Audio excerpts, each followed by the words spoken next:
तो गाइज ये कहानी है मुंबई में रहने वाले दोस्तों की, जिनमें से एक का नाम प्रिया होता है, साथ में रवि, साहिल और विजय, जो कि शिमला जाने का प्लान बनाते हैं। वो सब शिमला जाने वाली बस में बैठ जाते हैं। कुछ ही देर में प्रिया को नींद आ जाती है। अचानक प्रिया एक बुरा सपना देखती है। वो देखती है कि बस में कोई नहीं था, बस का ड्राइवर भी नहीं था और वह बस अपने आप चल रही थी। उसके सारे दोस्त भी उस बस में नहीं थे। यह सब देखकर प्रिया डर के मारे जोर जोर से चिल्लाने लगती है। अचानक उसे लगा कि कोई उसके पीछे खड़ा है। जब उसने पीछे मुड़कर देखा तो वहां एक औरत बैठी हुई थी। जब प्रिया उस औरत के पास गई तो उसने देखा कि उस औरत का चेहरा जला हुआ था। ऐसा लग रहा था जैसे उसके चेहरे पर एसिड फेंका हो। और ऐसा भयंकर चेहरा देखकर प्रिया डर जाती है और जोर जोर से चिल्लाना शुरू कर देती है। और अचानक प्रिया की नींद उड़ जाती है। वो एकदम डरी हुई थी, पसीने में भीगी हुई थी और उसके पास विजय बैठा था। उसने उसको पानी की बोतल दी और बोला, शायद तुमने कोई सपना देखा होगा। और वो हंसते बोलते शिमला पहुंच जाते हैं और एक होटल में रात बिताते हैं। दूसरे दिन वो सब मिलकर होटल के पास वाले पहाड़ पर घूमने का प्लान बनाते हैं और अपना सारा सामान लेकर वो उस पहाड़ पर चले जाते हैं। पेड़ पौधों की वजह से वह पहाड़ काफी सुंदर दिख रहा था। अचानक साहिल को कुछ दिखता है और वो कहता है कि नीचे देखो, कोई लड़की खड़ी है। और विजय और रवि यह देखने लगते हैं कि कौन है, पर वहां कोई नहीं दिखता और बोले, तू पागल हो गया है क्या? इस घने जंगल में कोई लड़की आ सकती है?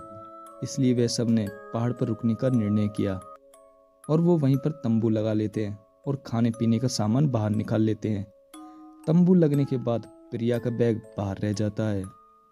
जब प्रिया अपना बैग लेने के लिए तंबू से बाहर जाती है तो उसको एक आवाज सुनाई देती है। जब प्रिया उस आवाज की तरफ देखती है कि 3 आदमी उसके पास आ रहे हैं। उनके हाथ में धारदार हथियार था और यह देखकर प्रिया डर जाती है और दौड़ के तंबू में आ जाती है और यह सारी बात अपने दोस्तों को बताती है, लेकिन कोई उसकी बातों पर विश्वास नहीं करता।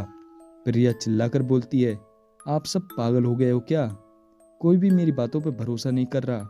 चलिए मेरे साथ, मैं बाहर आपको दिखाती हूँ। और वो सभी प्रिया के साथ बाहर आ जाते हैं और देखते हैं कि प्रिया सही बोल रही थी। और यह सब देखकर वे सभी डर जाते हैं और तुरंत अपना सामान समेट लेते हैं और बड़े पत्थर के पीछे छिप जाते हैं।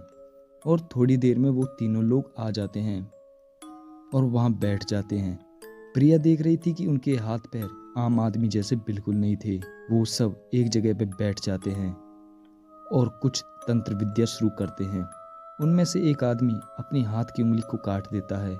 अचानक प्रिया देखती है कि एक औरत उन आदमियों के बीच में आकर लेट जाती है। कोई नहीं जानता कि आखिर वो औरत कहाँ से आई और वहां कैसे पहुंची। प्रिया ने कहा, मुझे कुछ समझ नहीं आ रहा है कि आखिर ये सब क्या हो रहा है। मुझे बहुत ज़्यादा डर लग रहा है। और प्रिया फिर से देखती है कि एक के बाद एक वो तीनों आदमी उस औरत को सूंघने लगे। वहीं पर अचानक उस औरत ने उंगली उठाई और प्रिया की तरफ इशारा किया।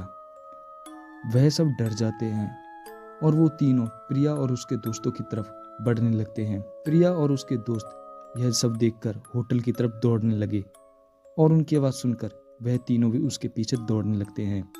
प्रिया और साहिल सबसे आगे थे, विजय और रवि उनके पीछे दौड़ रहे थे।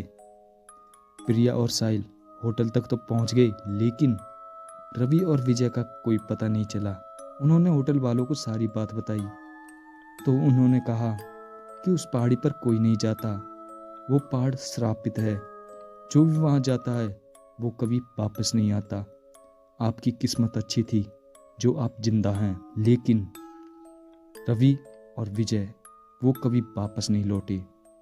उन्हें ढूंढने की बहुत कोशिश की, पुलिस कंप्लेंट भी की, लेकिन कोई फर्क नहीं पड़ा। तो दोस्तों ये कहानी थी इन 4 लोगों की जो शिमला के श्रापित पहाड़ की थी।